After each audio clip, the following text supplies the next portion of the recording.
this computer. And this is plugged in. I'll just make sure Got the speaker. the speaker's good. Let's just see. Yeti.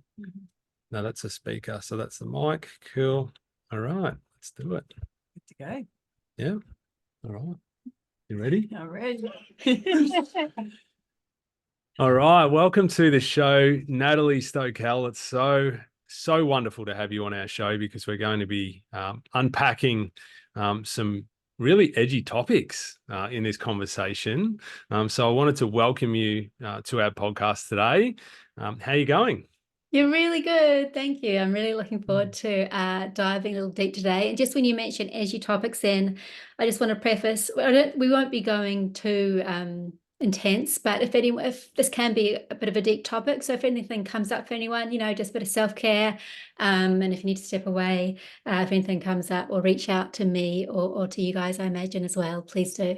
Yeah, good point. Yeah, thanks for letting us know. Yeah, we're Yeah. excited. And that's what I love about these types of opportunities, is bringing stuff up that can be a little bit uncomfortable or strange. So I think that's always healthy when we're looking into those places, because it's something that needs to kind of be explored or healed or uncovered or understood, or there's something there for all of us to go into. So for sure, and especially those of us who are parents who are working on breaking any of the generational stuff we come with. Yeah, definitely. yeah, great. Perfect. So let's start there, Natalie. I wanted to maybe get you to introduce yourself and maybe speak into where this flame has come from under you, where you're sharing this amazing, powerful message that encompasses parents and teenagers. Where's that all come from? Well, my background is psychology. I'm a mother of a tween and a teen, both girls. And I did a master's in psychology, a diploma in gender and women's studies, and my thesis looked at the way in which the media affect women's body esteem and self-esteem. And then I was looking at doing a PhD, but channeling more into sexuality and the media, and was looking at PhD programs in the States, and then just had a pivot and decided I wanted to explore the real world. So kind of left that there, but it's been brewing for a long time. And when I first became a mother and a mother of a daughter, I bought the domain name Tell Your Daughters, because I knew that there was some stuff there that was going to happen one day. And that baby is now 15. And a few years ago, I realized that it was definitely time.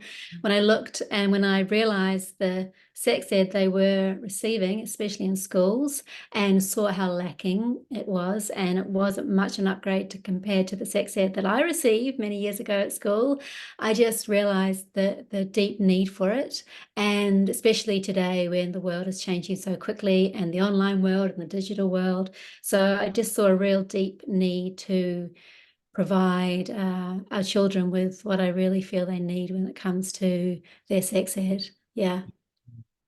Amazing. Yeah. So tell us a little bit about that space and sex education, because for me, I don't know, you're probably the same. When we were at school, I vaguely remember it, but I remember the awkwardness, the energy of the awkwardness, not only amongst the classmates, but the teacher and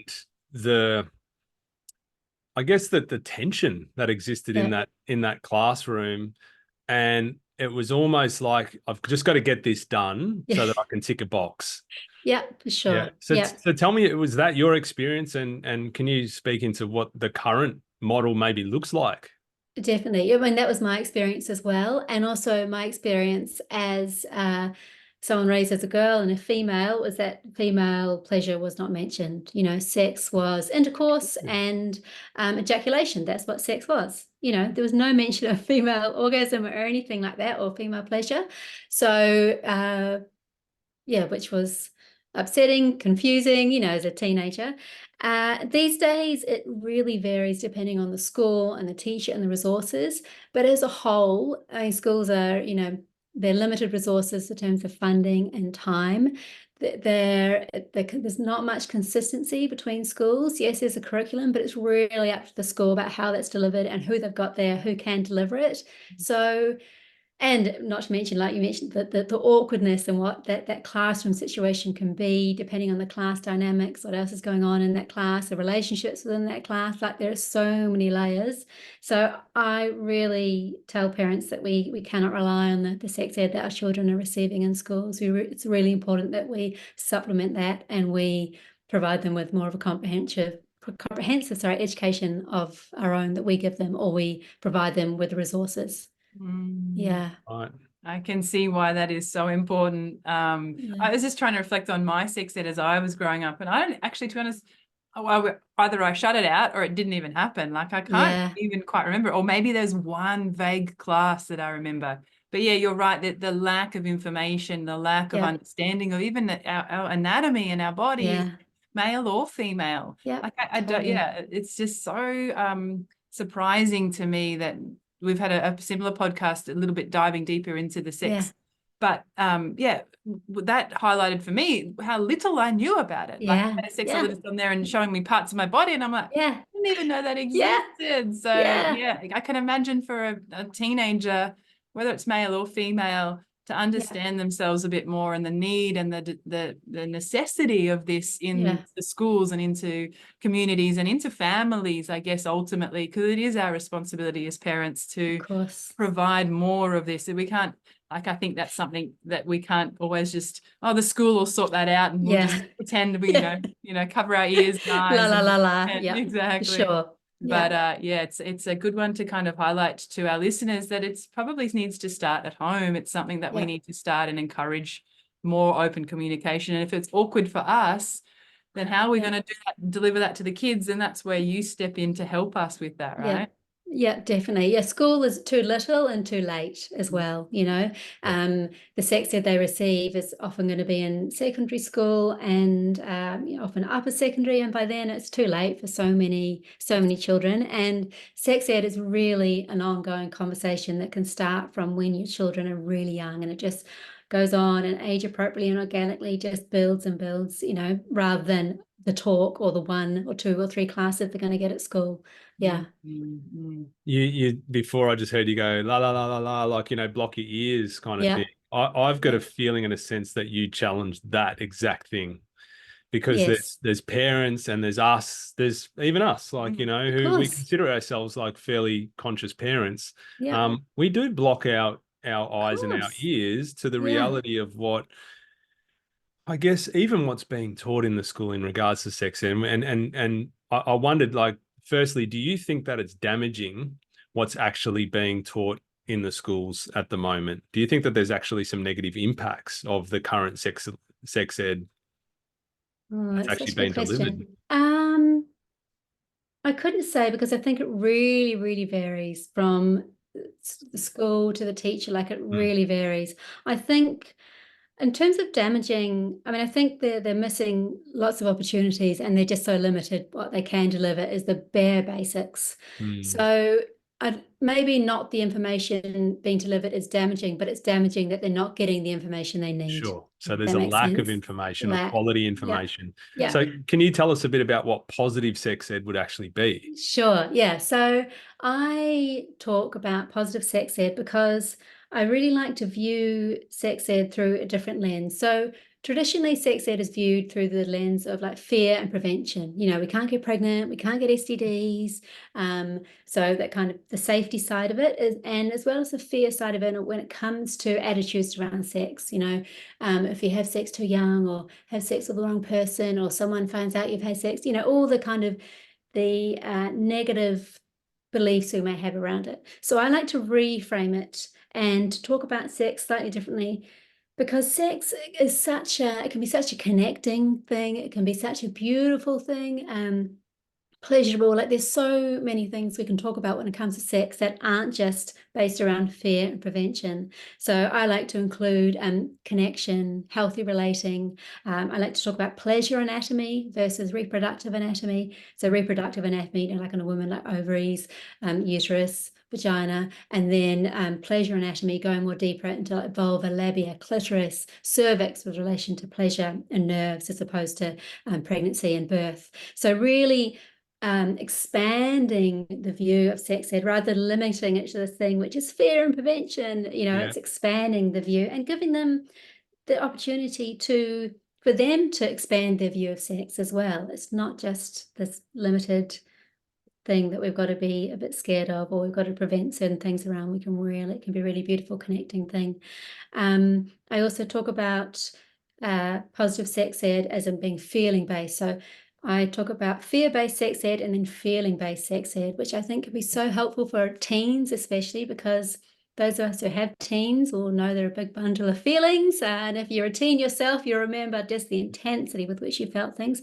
So if we can really meet them at their level and engage with it from the perspective of feelings rather than fear, we're just giving them so much more information and education where they can really make more of an informed decision about what they're going to do with those feelings and where they can go with those feelings rather than just limiting it to the fear-based. Does that make sense? Yeah, it makes sense. Yeah. I think the thing that came to me then was like the feeling based, because because as you know, the transition from tweens into teens is such a big, from 11-year-old to a 13-year-old is such a big transition, and trying to understand all these emotions as well that are going on, let alone put that into context of like, is this the right, or is this okay? Is this not good? Is this bad? And labeling all of this stuff as well, and pushing it down and hiding it away and pretending it's not happening. And there's so much for them to understand about themselves in that time,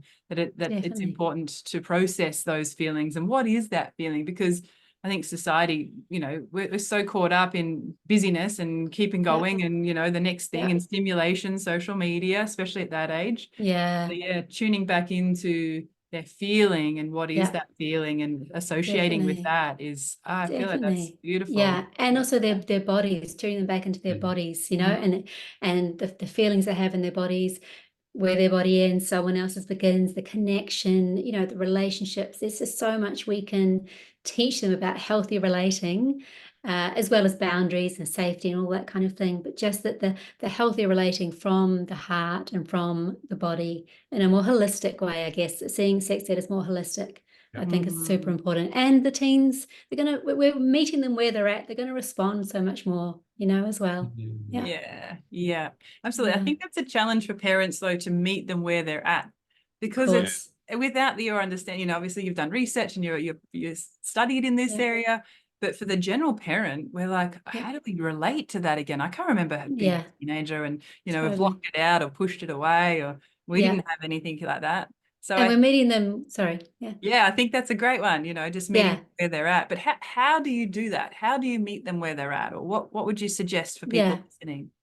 So I was just going to say, because often we're meeting them where we're at, and we're at, oh my God, my baby is starting to have a relationship. Oh my God, they're going to get hurt. Oh my God, they're going to get pregnant. Oh my God, oh my God, fill in the gap. So it's, I think, first of all, a bit of self-regulation and meeting ourselves where we're at, so then we can meet them where they're at. So I mean, research, there's so many amazing books and research you can, as a part of your journey as a parent, you can read, but initially some regulation and reassurance and self-soothing, I think, could be super helpful. And then just, like you said, remembering that there are a bundle of feelings and that we can expand the view. We can talk about sex as pleasure. And just because we're saying sex is pleasurable doesn't mean they're going to run out and have it. The research shows that the more educated someone is around sex ed, actually the longer they wait and the better decisions they make and the reduced likelihood of teen pregnancy and STI. So actually education is power in this case. Like, it's not a case of the more we tell them, the more they're going to do it. It is almost the opposite. So removing some of your own, or reassuring some of your own fears, I think, is definitely a good starting spot. And so do you want me to dive? I mean, there's so many things I could tangent off in terms of where to go. Where would you like me to? Yeah. So with this space, I guess, if we're not infusing positive sex education to them, then they're going to receive some sort of education somewhere, aren't they? Now, I'm not talking about from the school, But we just look outwards and we look at the world and we see what we can normalize, or what our friends are doing, or what our friends are watching. Totally. And so we can become influenced by our environment to a level where that becomes our knowledge. And that becomes all that we know, because as educators, or within this, quote unquote system, like of sex ed, it's just not enough.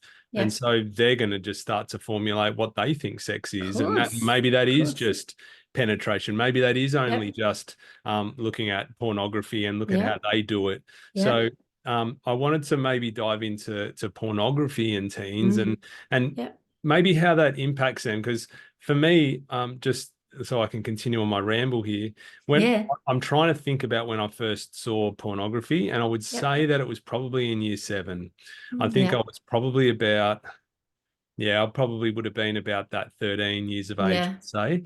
But what that looked like is vastly different to what we can see today. What that was going down to my best mate's dad's, underneath this dusty little thing. And we opened this box up, and we had to, like dust it off, like, whoa. And there was these Playboy magazines that were like from the 70s. And, you're just flicking through this and just going, wow, this is crazy stuff.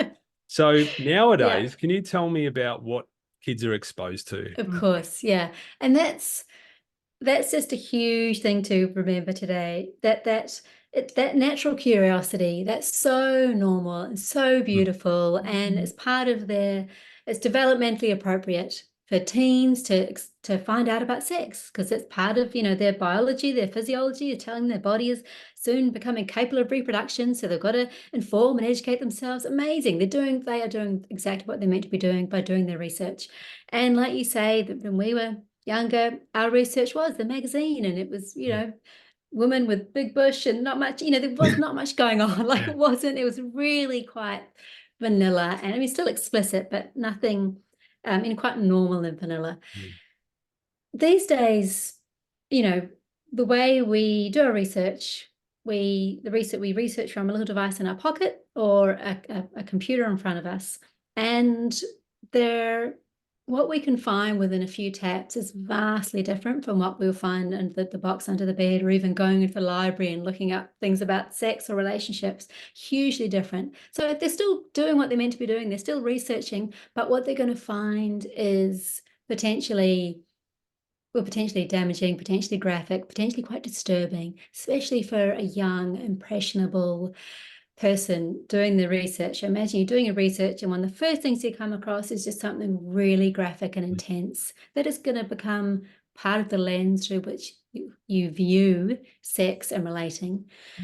So this is something we need to be super aware of with our teens, and again giving them that positive sex ed and the lenses through which to discern and to make sense of what they come across. I had another train of thought. I've just lost it then. No, it's gone. It'll come to me back in a minute. I find it really tricky to think about how I can do that. Like, how I can have those conversations without it being so awkward, and also, I just find that really tricky. So, for me, like I know that, for example, we've got a daughter, and I know that she'd be embarrassed. She'd be super embarrassed. Like, I am not doing this. I'm not looking at this. This conversation is not happening.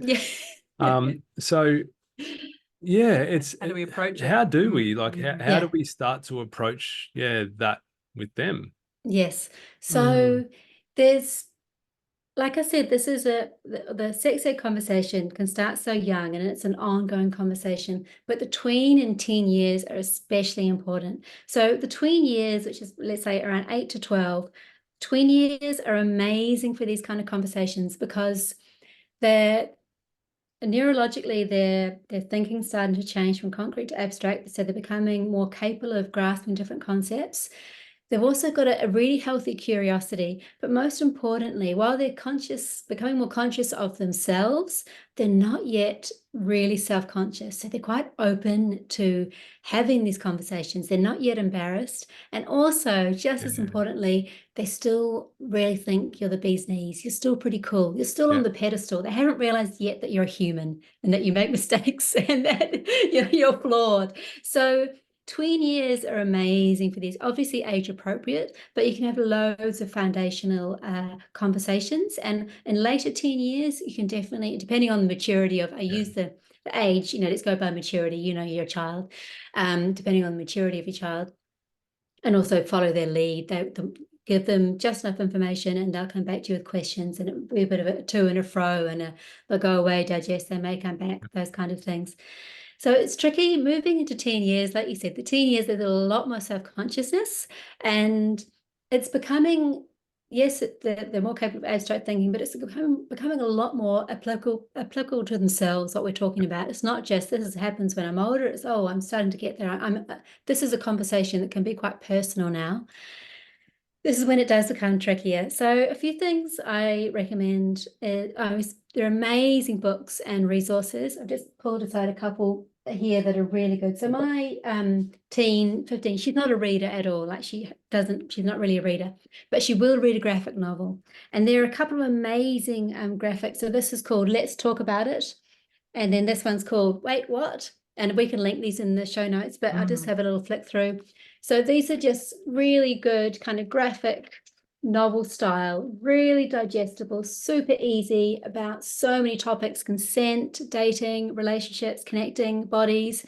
And I actually gave this to my tween as well, because I mean, I obviously pre-read it, but and she's being my daughter, she knows quite a lot of reading. And she had a flick through it, and I knew she would just take what she needed and she wouldn't take on anything else. And I was happy with her knowing all this information anyway, but it's just really digestible, really palatable. So books are amazing. And you could even just leave it on their bed with a little note. This is recommended, thought it might be good for you. I know it's embarrassing. We don't have to talk about it, but I'm here if you want to. So books are amazing. Talks can also be super important, even just so your teen knows that you're open to talking about those kind of things. I'm a huge fan of, especially in the teen years, of parallel talking. So this is talking shoulder to shoulder as opposed to face to face.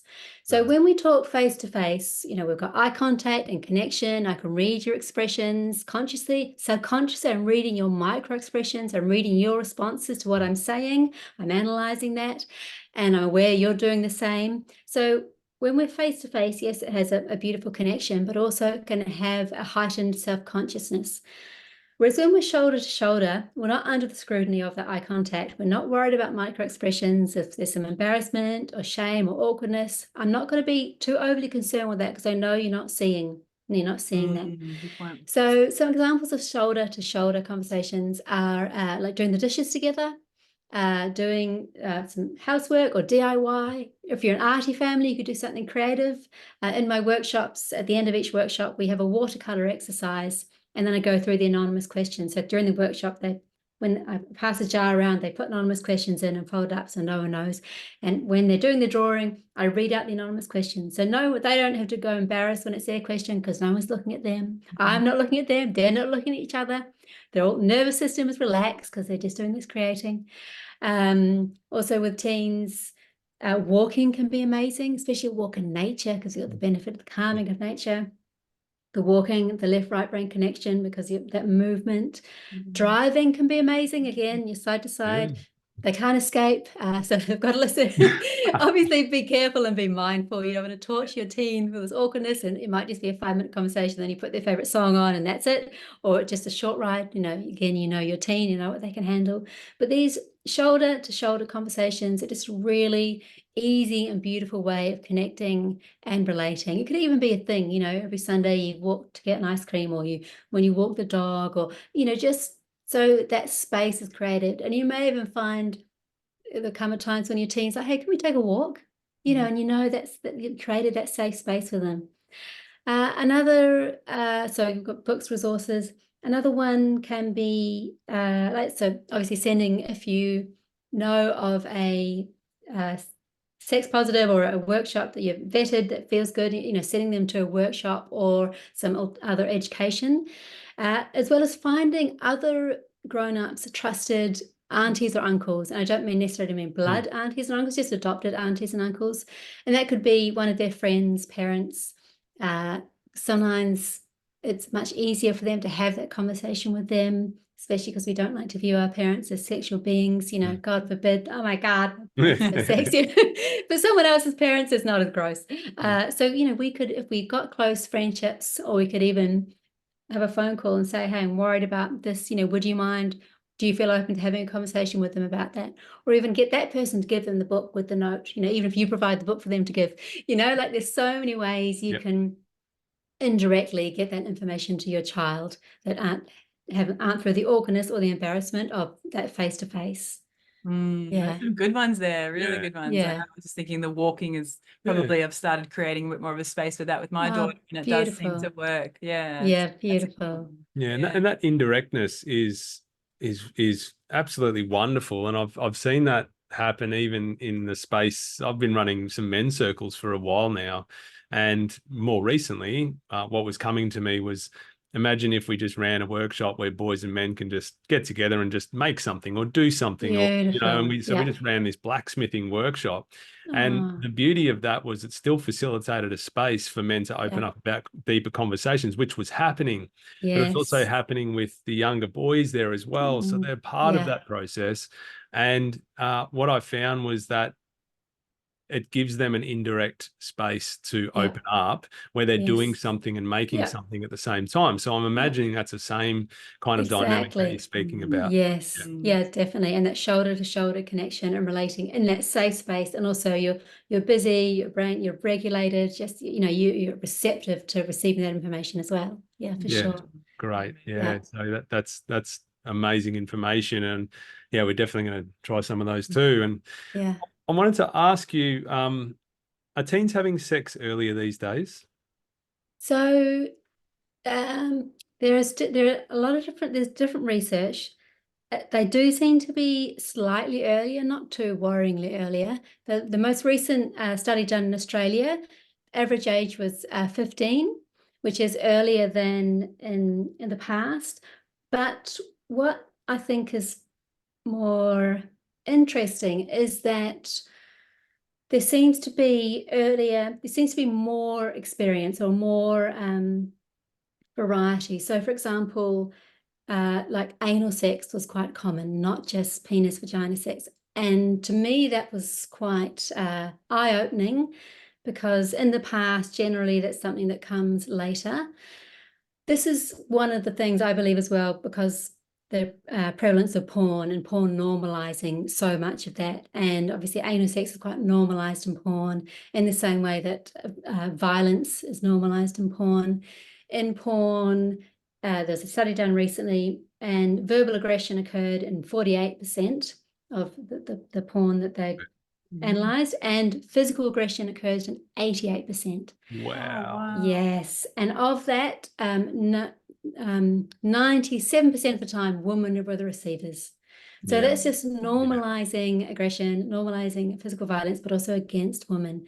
And a lot of that violence can fall under the BDSM kink side. And it's not to shame it at all. There's definitely a place for that. But you think of percentage-wise, and again, the stats, there's not many stats around the actual percentage, which probably about 15 to 20% of people really enjoy and actually get turned on by BDSM. But then if you think about like 9 to 88% of porn it's just skewed. It's not matching what's in the population. So it's becoming normalized. So then if people are watching this and seeing it as normal, and this is what happens, and I'm supposed to do this and I'm supposed to enjoy this, but I don't, that can just cause that conflict, as well as I don't know if you know much about that. There's the choking, the normalization of choking during sex has become really big. And I didn't realize how normalized it was until I started seeing in my things my daughter is engaging with on socials, like TikTok dances and things, like a dance move. The choking yourself has become a dance move.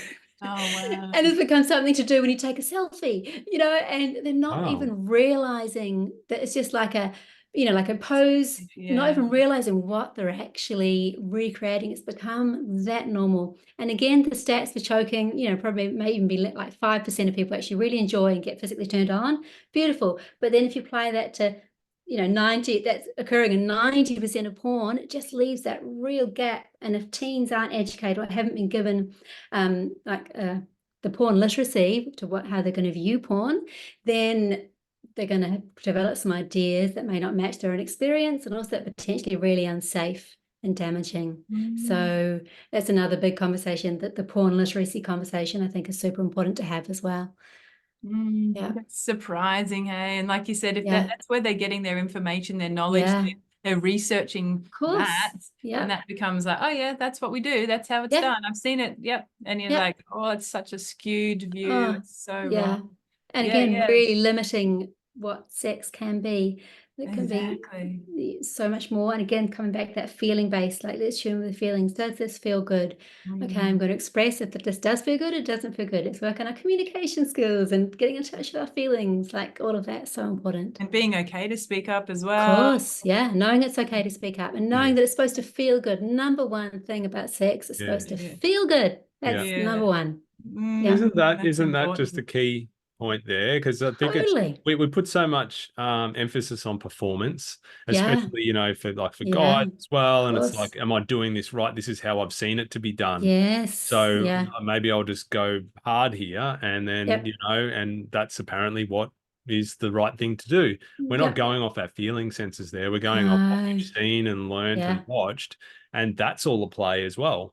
Of So, course. it's just crazy Definitely. how, And yeah. yeah, and you, while porn is teaching the guys about performance, porn is teaching the woman to be performative as well, you know, and it's so, because it's generally created through the eyes of men. I mean, there are some amazing ethical non-mainstream porn. I think porn definitely has its place. There are some amazing, but mainstream porn as an industry, yeah, it's just so potentially really damaging for our children. And the whole pleasure thing, I think that is so important, that we can tune into our pleasure and know that sex is supposed to be pleasurable. Yeah, for me, that's a big value of mine, and something I taught from a very young age. And you can, like in the bath with my toddlers, show me your ears, and this is your eye, and and I taught them what their vulva was, and then there's a little button, and that's your clitoris, and it's supposed to give you pleasure. And now show me your knees. Like it'd be simple as that. Just mentioning they have a clitoris and it's to give you pleasure. Like it hasn't got to be this. That's a fact. It's not sexualizing, or it's not, just that. And then as we're older, and I can't do it, there's a window when you can talk about that without them getting too embarrassed. My tween is just on the other side of that window now, but we used to get mirrors out and talk about our body parts. Like there's so many ways you can do it when they're younger. So for me, pleasure as a value is something I've really imbued in a lot of my conversations, especially because I have girls. And when we have these conversations, to think about what your family values are and what things you want to imbue in the conversations along the way is important as well. It's really powerful. And I think, like you were saying before, like there's an age, age appropriate kind of education, sharing knowledge and information. And like you were saying, you adjust it accordingly.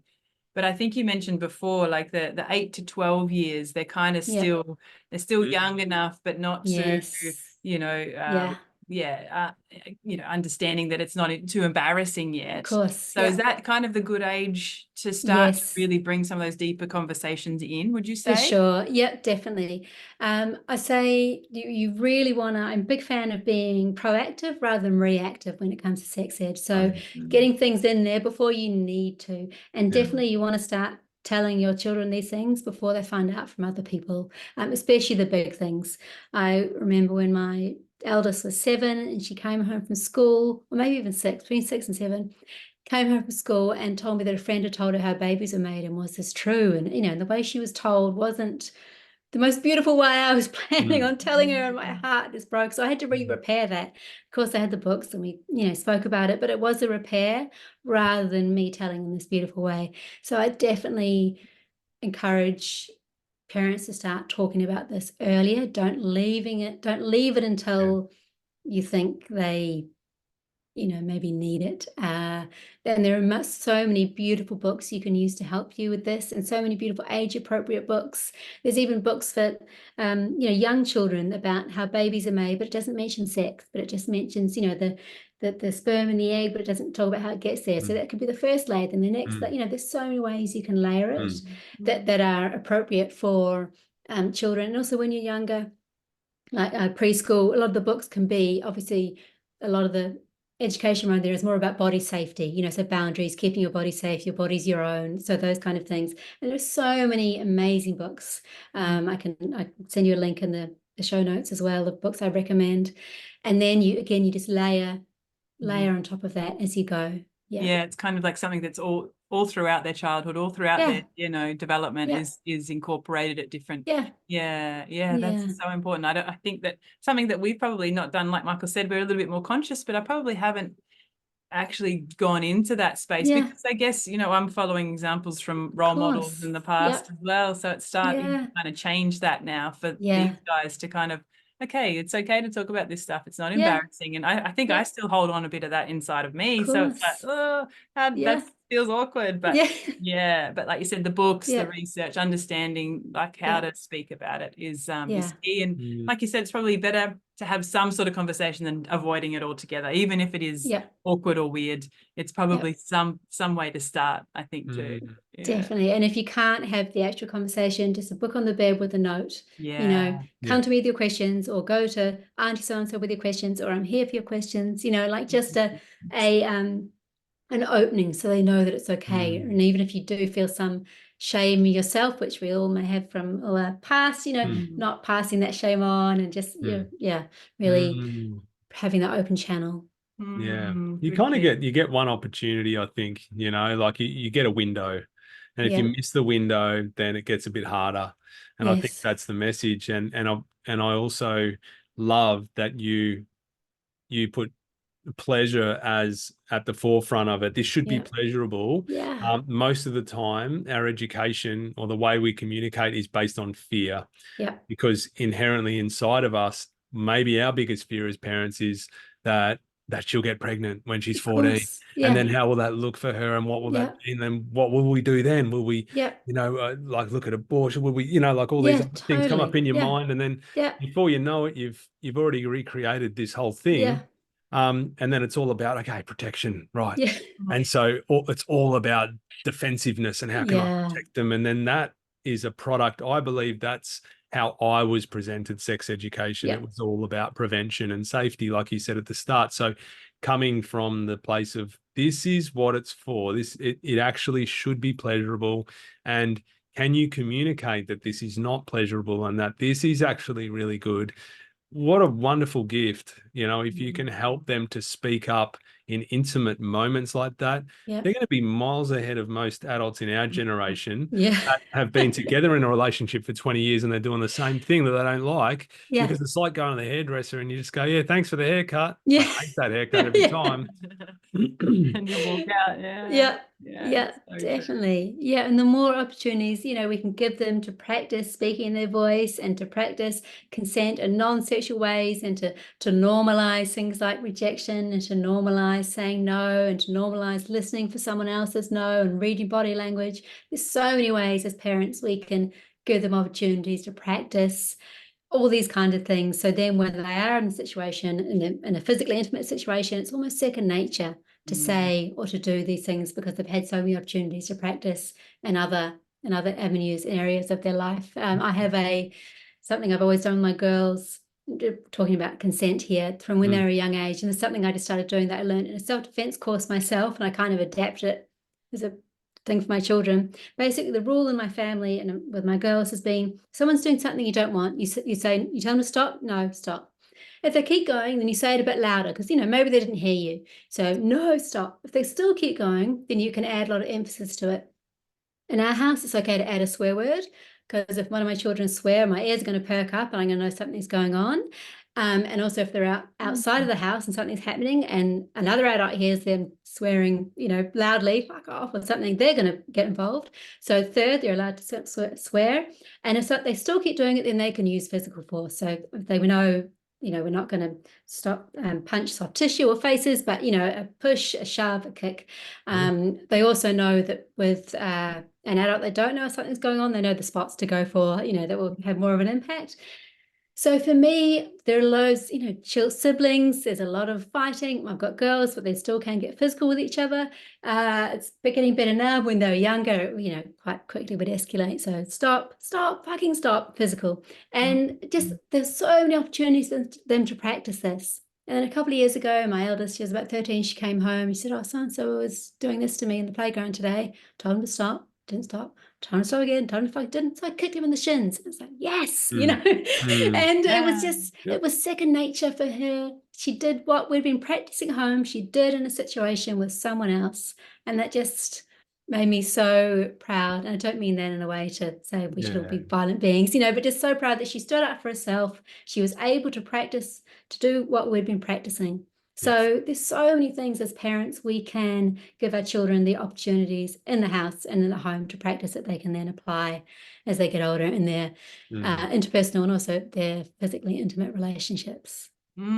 Such great tools. I love those, like you said, and encouraging that and being okay. Like that's something that they've just ingrained from a young, just part of them. Like an escalation process. Totally. Yeah. Amazing. I love that. Yeah. I guess we've probably just got time for one more question, and I was just thinking about single fathers, because I've got a few friends that are single dads, and what can you, I don't know, can you speak into that space, and maybe if there's any guidance that you have for them? So single dads, and especially for dads of daughters, because I think the dynamic there, it can be, I mean, even I didn't want to talk to my dad. And then my daughters, even though we're really open, my daughters would much rather talk to me than they would their dad. And I'm sure if we had sons, it would be likely to be the opposite, just because we can relate. So I would definitely suggest finding those aunties. And they may be, it could even be someone, a teacher at school they connect with. It could be someone in the community. It could be a friend, could be a parent of one of their friends, and just picking up the phone or sending them an email or a text and saying, I really want to have this conversation with my daughter about this. I'm struggling. Would you be able to step in and take her for a walk and a talk? Or would you be able, so utilizing those aunties. And as a mum, I would love to be asked to be an auntie. And I have been asked to be an auntie for different people, just to have those conversations. It's a real privilege. So not to be scared to reach out, to use the resources, to use the books and things, to put them on the bed, but to also still encourage a bit of that space and to say, hey, I know it's a bit awkward. I know I'm your dad, but I want to know I am here for you. You come to me with any questions. If I don't know the answer, I'm going to say, hey, I don't know, and I'll get back to you. Yeah. Another thing that's beautiful that I did with my elder daughter for a period, and I'll start soon with my younger daughter, is having a notebook, a shared notebook that you can write to each other in. And you don't discuss what's in the notebook unless it needs to come outside the notebook, but it'll be a place just to write some feelings. It can be a place to write questions. So, and it will depend on the child if they're into that, or if they're more of a verbal processor, that might not be so good. But for a child who thinks differently and likes to write and process that way, or to receive information through reading, that can be super helpful. So dad could have a notebook, pop it on the bed and say, this is just, let's experiment with this. And every time you've got a question or something's going on for you, and they may need to start a bit with the dad writing, oh, sorry, I was grumpy the other day, just a bit of vulnerability, or a bit of sharing. Or when I was your age, I remember, just a bit of vulnerability and openness to see if that's welcomed, and to play back and forth with that. That can be another idea. And then just utilizing all the resources. I've had a few people, single dads, send their daughters to my workshops, which is beautiful as well. I really value when all parents who are keen to educate their children in ways that they struggle with, because I know especially this area can be a way that a lot of us struggle with. But seeking out those resources and the people that can support your children in ways that you can't. Yeah. Beautiful. Yeah. So tell us more about those workshops, because I know that that's something that you're holding. Is it on the Sunshine Coast? Have you got those? Yes. Yeah, thank Yeah. you. Yeah, so I have at the moment I've got 2 age groups for girls. I do 11 to 13 and then 14 plus. And I call them tools for teens, so they don't feel like they're coming to a sex ed workshop. They're coming for a workshop that's tools for teens. And in the 11 to 13, the tools we do, so we do some communication tools. So we have opportunities, we do talk a lot about consent, but in non-sexual ways. And we do a lot of opportunities to practice different ways of consenting, listening for consent, again, not relating to sexual. And then once we've done all the consent stuff, I do say, what if someone wanted to kiss you? How may, so that's the kind of the deepest we go into sexual, and they're like, oh, kiss, oh, imagine. Well, I might say that if I didn't want to, we have a lot of discussions. We do a lot of body positivity, the media. We look at, again, pleasure anatomy, and then what's going on our body in terms of our nervous system and a bit of mindset. And then the 14 plus is a lot more explicit. We do dive into consent that's really relating explicitly to sex. We talk about healthy relationships, so red flags, green flags, amber flags. Amber flag is something that depends on the context, so with a lot of juicy conversations around that. We do talk about safe sex and contraception. It's really fun. I do this thing called the Condom Olympics. So we have all these different games we've got to do different things with condoms, and the kids, like, there's so much laughter, but they become familiar with condoms, how to use them. So it's, they're really, really good, super fun. Each one comes with an evening. It's just for the parents, where I go through everything that I'm talking about with the teens and the tweens, just so the parents know and all up across the board with what's happening. And then in June this year, I've got some porn literacy workshops coming up, and that's 14 plus, all gender, but 14 plus. And that's really giving teens a new lens through which to view the information they're finding when they see porn, in terms of it not being realistic, unethical, all that kind of thing. But also it's a bit of a gateway to talk about a whole lot of other things, talk about consent and healthy relating, hey, teens, come to this workshop about porn. Oh my God, bring it on. I want to talk about porn, but also I'm going to tell you about consent. And so it's a really good way to make it interesting, accessible, and engaging for the teens themselves. Yeah.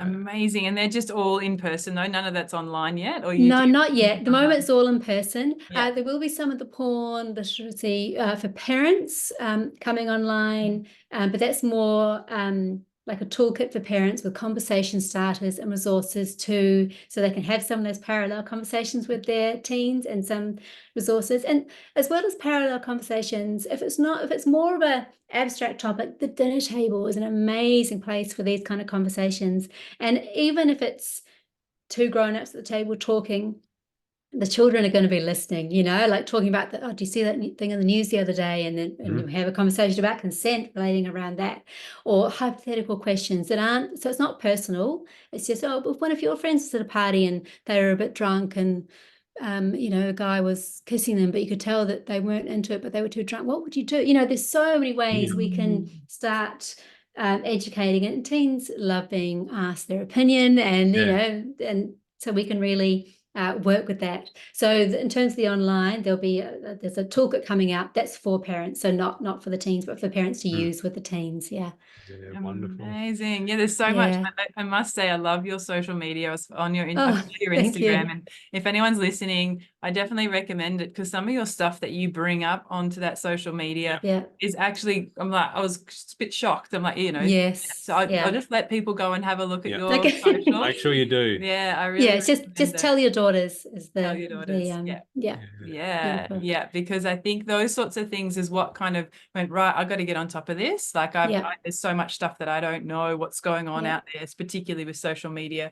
So it's like, now's the time. Like if you've got girls any age, or boys, to be honest, it's something that we need to really start opening up more and more conversation about. So thank you for doing the work that you do, and bringing that to light and to the world, because I feel like that's definitely something that we can hide away from very easily if we don't turn and face it. So for sure. Appreciate it. Thank so you. Finally, Natalie, how can everyone find you? You just mentioned your Instagram page. Where can everyone find you? Same on Facebook, Tell Your Daughters, or Tell Your Daughters AU on Facebook. Website, it's just Tell Your Daughters, and it's under the umbrella of Tell Your Daughters, but it's all applicable to boys and sons as well. And if anyone wants to email me, if anything comes up, slide into my DMs or just email just hello@tellyourdaughters.com.au. I love having conversation or DM, email or DM conversations. Yeah, I'm open to any chats. Amazing. It's been Yeah. a wonderful conversation. We've thoroughly enjoyed it because it's also pertinent and relevant to us, of course. Yeah. But Yeah. I'm sure that the listeners just got so much from that, and and we good. did. So I'm absolutely sure that they did. So we'll link some of those books into the show notes, Yes, of course, perfect. some of those resources, and of course, how they can get in touch with you. So thank you Beautiful. from the bottom of Thank our you. hearts. Thanks. Oh, thank you so much. I really enjoyed it. Thank you. You're Okay. welcome. There we go.